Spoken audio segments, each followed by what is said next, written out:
Have you come across terms like in-house listing or off-market listing? These are all different names for the same type of listing, more commonly known as a pocket listing. But what is a pocket listing exactly? In this video, we'll discuss pocket listings, including who should use them and how they're different from standard listings.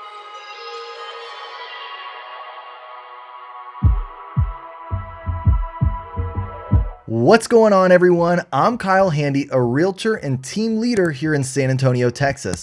I help teach other realtors, team leaders, and brokers how to grow and scale their real estate business through digital marketing, content creation, social media, as well as tried and true methods. And if you want proven strategies that you can use to get more leads, closings, and scale your team, you'll love this video. Keep watching. Before I get started, if you could do me a huge favor and hit that like button, I'd greatly appreciate it. Also, consider subscribing if you haven't already, as I release a new free training 3 times per week, as well as go live every Tuesday, and you won't want to miss any of it. Finally, if you'd like my free real estate business plan template to track your sales, commissions, profit and loss, net worth, and budget, head over to kylehandy.com/business plan to download it today. Okay, now let's get started. So let's start out by answering the question, what is a pocket listing? Usually a traditional listing is put on a multiple listing service, MLS, by the listing broker. The information on the property is then available to any realtor with access to the MLS of that open market. So how is a pocket listing different? A pocket listing is not listed on a multiple listing service, MLS. Because it's not available to the public, it is in the pocket of the broker. That broker will then try to market that property through word of mouth or through private online networks where they think they can find an interested buyer, or the seller might have a potential buyer in mind already. So are pocket listings legal? Pocket listings are legal in just about every state. However, if you are or are working with a realtor, a real estate agent who's associated with the National Association of Realtors, they are held to more strict standards. Even though a realtor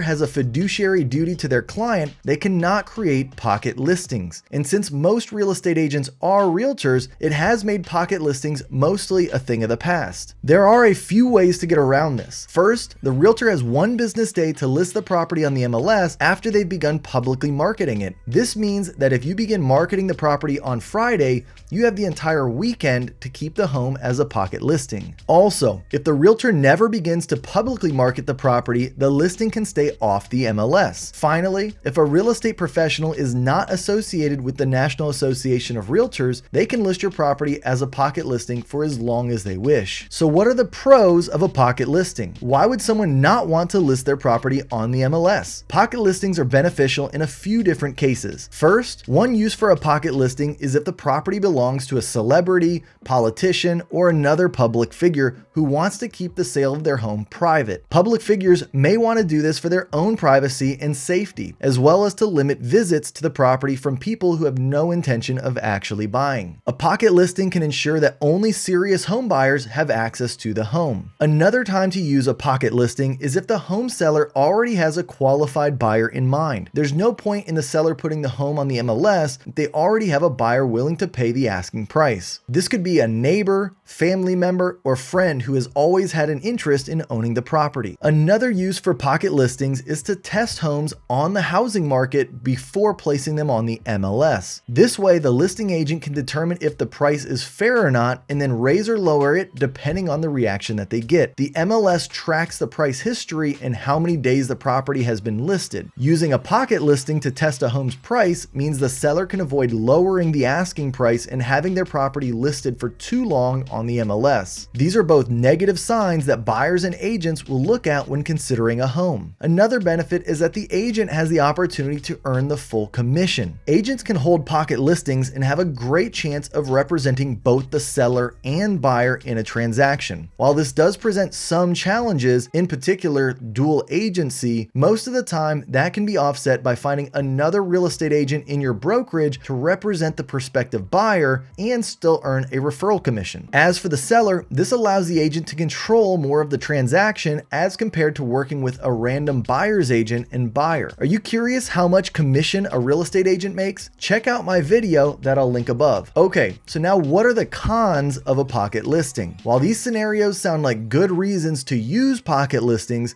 there is one big reason why sellers may not want to use this listing strategy. And that number one reason is that it may reduce the home's value. The main reason pocket listings are bad for sellers is that they miss out on the opportunity to get the maximum amount of marketing and exposure for their home. When this happens, the seller might end up getting a price for their home that is too low. When a property is listed privately, there is less of a chance that the seller can create a bidding war for their home. A bidding war is beneficial because the seller might come away with a higher amount than they originally asked for. So what are some potential issues for pocket listings for real estate agents? While pocket listings may or may not be the right strategy for your seller, if you're a real estate agent, there are clear implications of using this type of marketing for a listing. Number one, anti-discrimination lawsuits. The other downside to pocket listings is that it can be harder to make sure that realtors comply with anti-discrimination laws. The real estate agent may show the home to only certain groups of buyers without realizing it, which excludes many other potentially interested buyers. With the traditional listing, you give a greater number of buyers a fair chance at purchasing the home. Also, pocket listings affect MLS accuracy. Real estate agents also might want to avoid a pocket sale to ensure an accurate MLS database. All realtors rely on the MLS for up-to-date information about different markets. In addition, sites like Zillow and Trulia collect data from the MLSs to give their users accurate data. When the information on a home is not available on the MLS, it throws off the data for other home valuations in the area. For this reason, the National Association of Realtors officially banned pocket listings as of May 2020. NAR's Clear Cooperation Policy requires that realtors list the properties they are working with on the MLS within 1 business day of marketing it to the public. Also, you could end up in a dual agent scenario. This downside, but also potential opportunity, leaves you with an increased risk of having a dual agent scenario. In this case, a single real estate agent represents both the buyer and seller in a single transaction. When this happens, it's hard to know if the agent truly has your best interest at heart. Particularly if you're the buyer, you have to be mindful that the listing agent has an obligation to get the best price for the seller. This means you might end up paying way too much. So if you do decide to purchase a pocket listing, at least be sure to hire your own real estate agent to represent you in the transaction. So what are some advantages of pocket listings for buyers? If you're in the market to buy a new home, how do pocket listings affect you? Should you try to identify pocket listings? And if you do find one, should you consider it? With a solid knowledge of the home buying process, the prices in the area, or the help of a professional real estate agent, pocket listings can be a great opportunity. And here's why. Flexibility. One major benefit of a pocket listing has to do with flexibility. Typically, a seller whose property is not on the market will offer more flexible terms to buyers like extended closing dates, leasebacks, and other concessions. In fact, many buyers prefer pocket listings simply because it's easier to have a more relaxed showing schedule. In addition, the seller may allow you to skip home inspections and appraisals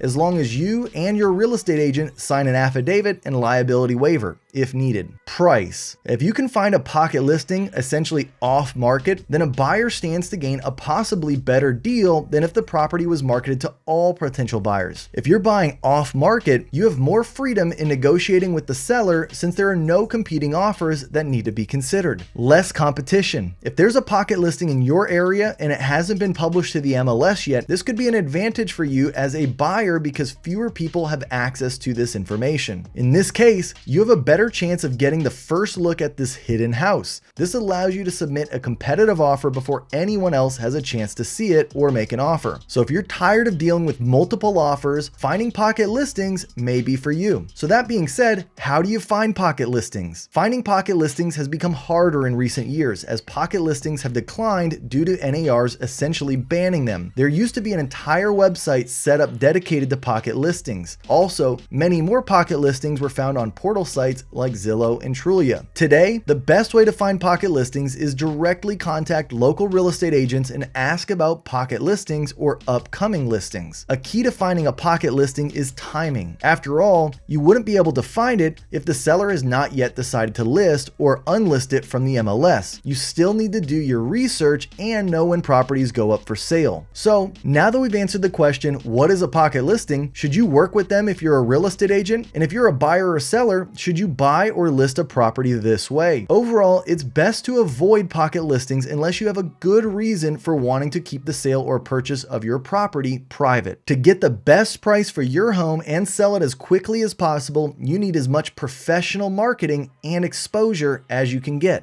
If you liked this video, make sure to subscribe to my YouTube channel right now. Just click on the subscribe button below this video. Also, hit that thumbs up button and give this video a like, as it helps my videos reach more real estate agents looking to grow their businesses. And by the way, if you're interested in partnering with me at eXp Realty, head over to my partner page and check out the exclusive benefits that you receive. I'm passionate about helping agents win. I've already partnered with nearly 100 agents across the country to help them increase their real estate business and generate more leads. And I'm never too busy for you. When you partner with me, you receive free access to all of my current and future paid courses, which you can find on academy.kylehandy.com. Additionally, you get access to my private Facebook community called The Dream Team, where I go live multiple times per week. Head over to kylehandy.com/partner for more information. Finally, if you've made it this far, I want to thank you. Type #EndCrew into the comments to let me know that you watched to the end. And now I want to turn it over to you. Do you have experience with pocket listings? What benefits do you see in using pocket listings as an agent? Until my next video, be well and get out there and sell some homes.